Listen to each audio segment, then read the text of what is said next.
ముందుగా అందరికీ నమస్కారం. మీ విలువైన సమయాన్ని 5 నిమిషాలు కేటాయించి ఈ వీడియో వినడానికి ప్రయత్నించండి.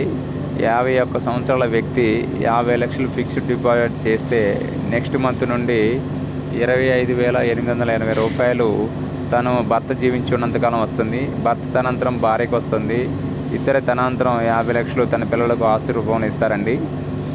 అయితే ఇలాంటి పాలసీ ఎందుకు తీసుకోవాలంటే, మన వృద్ధాప్యంలో ఉద్యోగం ఉండదు, తర్వాత పనిచేసే శక్తి ఉండదు, ఈ తిండి ఖర్చులు ఇంకా పెరిగిపోతుంది, వైద్యపరంగా మనకి అనారోగ్యపరంగా మనం అవుతాము, మన పిల్లలు ఎక్కడో జీవించి ఉంటారు, వారు మన దగ్గర ఉండడానికి కూడా ఉండదు, మన ఆస్తులు మొత్తం కూడా పొలాలు, స్థలాలు, బంగారం రూపంలో ఉంటుంది, వాటిని మనం ఖర్చు చేసి వాడుకుందామనే ఆలోచన రాదు.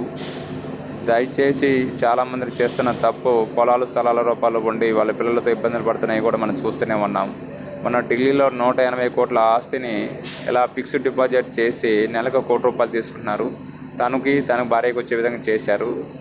తర్వాత ఏఆర్ రెహమాన్ క్లాత్ అధినేత 12,000 కోట్ల రూపాయలను తన కొడుకును నమ్మి ఫిక్స్డ్ డిపాజిట్ చేస్తే లాస్ట్కి ఇంట్లో నుంచి గెట్టేయడం జరిగింది.